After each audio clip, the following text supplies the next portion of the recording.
children! You all know the Suicide Squad, right? The supervillains recruited by the government to do dangerous work for them in exchange for their eventual freedom?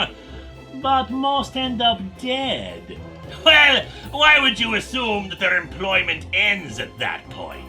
In the wake of the events of Infinite Frontier, Arkham Asylum was attacked and many of its inmates murdered. However, the dead are a very useful resource if you know what to do with them. And thus we have Jason Todd, aka Red Hood, former Robin and resurrected from the dead himself, to lead a team of half-resurrected villains, including Bane, Man-Bat, the Arkham Knight, and Mr. Bloom. Bloom himself is actually not dead, as he likes to point out, but working for redemption, much like the rest of the team. Jason is reluctant to do any of this, not agreeing with the monstrous methods of turning supervillains into zombie soldiers, but he is reminded not only of the redemption angle, but that he will be turned over to the police if he does not agree, a result of laws in Gotham at the time outlawing costumed vigilantes. As for the villains, they are brought back to life with a formula known as Lazarus resin. In small doses it makes you zombified, but higher concentrations can restore your mind, your senses, and indeed your life. But until that life is restored, you need the compound to stay walking. The group's first real mission is to take on some smugglers, but find not only that said smugglers are apparently smuggling Lazarus resin, but that their boss is Mr. Freeze. Freeze manages to deal with most of them, but is forced to run during the fight. Still, Mr. Bloom is able to catch up with him and... Well, one could say that Victor Freeze was already a walking corpse, so he's just getting caught up on the real thing now. Bloom rescues Jason from the Arkham Knight, who is close to eating him. Despite the damage to the villains, they are rescued and Arkham Knight is given enough of the serum to confirm that she's sorry about what happened, and she does indeed want the team to be a thing. Both for the fact that to leave would be suicide, but because it truly is a chance at redemption. Fortunately, Jason decides to stay on. Both because he is secretly infiltrating this team on behalf of Batman, but also because he tells the man in charge of the team, the shadowy Crispin, that he wants the team to have enough Lazarus resin to be cognizant and remember things, since otherwise the team falls apart. They take a new teammate, a woman named Hannah Hobart, aka Sundowner, to meet someone that Jason hopes will be someone he can rely on to have his back. Deadshot, also newly killed. Sundowner is an interesting one. She has a ghostly alter ego that has kept her alive for decades. She checked herself into Arkham Asylum before even the Arkham Knight's father ran the institution. The Sundowner persona keeps her from aging. It lives in the darkness, while she lives in the light. Too much of either, and one of them takes control. Can you guess which one I'm rooting for, my children? Here's a hint. The one that decapitates people.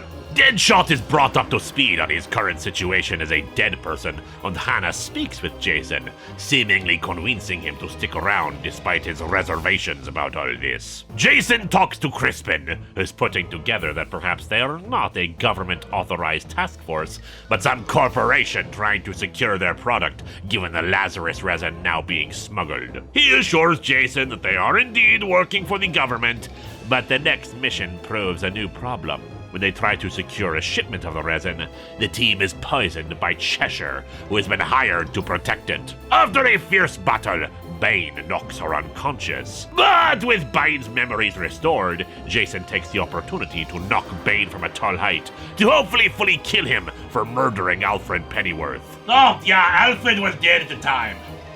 He's still dead?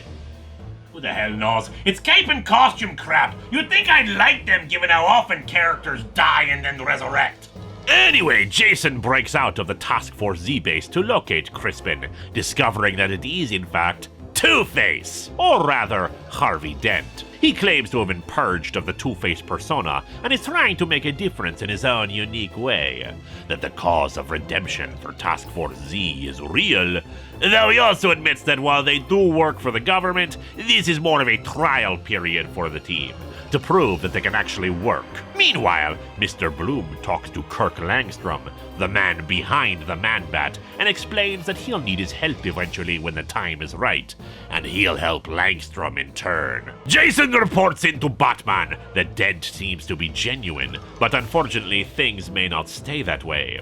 Amanda Waller comes to Dent, angry that he is not returning her calls, and informs him that they have decided to shut down Task Force Z, that she's going to go with a different outfit for it. The team is sent down to where they suspect the Lazarus resin is being stored, but find a lab similar to their own. Bloom attacks the head scientist in charge before he can say anything, and a fight ensues, discovering another scientist who looks exactly like the two women working for Dent. However, Waller's team shows up, led by KG Beast, and ready to secure the area. Bloom encourages Man-Bat to start a fight right when things were about to de-escalate, allowing him to sneak off while the battle goes through. The woman, a representative of the Powers International Company, frees Mr. Bloom from his inhibitor collar at his prompting, promising to keep her alive, but whether he keeps that promise is not clear. He claims to have killed her. It is soon revealed that the Lazarus resin is partly Bloom's creation, him being on a team with several others at Powers International,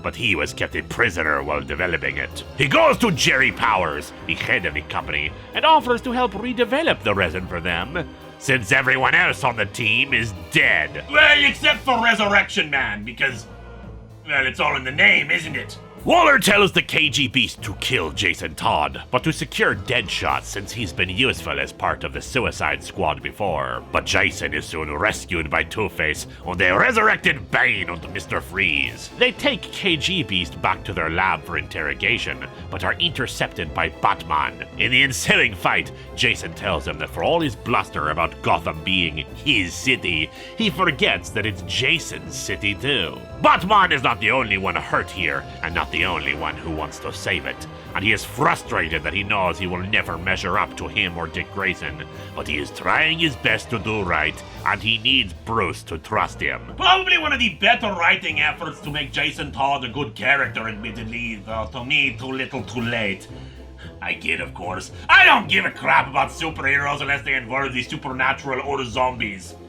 Speaking of, Dent comes back to help Jason, the group reiterating their hope for redemption and to kindly get out of their way so they can try to set things right. Although that might be difficult, since Mr. Bloom returned off-panel to steal all of their serum, and their attempt to get to Amanda Waller has failed. And without her backing in any way, they are pretty much considered terrorists. However, Jason thinks they know what their true mission is, how they've all been played, and how they need to kill Mr. Bloom. But that is a story for another year. For now, though, I just want to congratulate the comic for recognizing one important fact: that these characters are all better as zombies.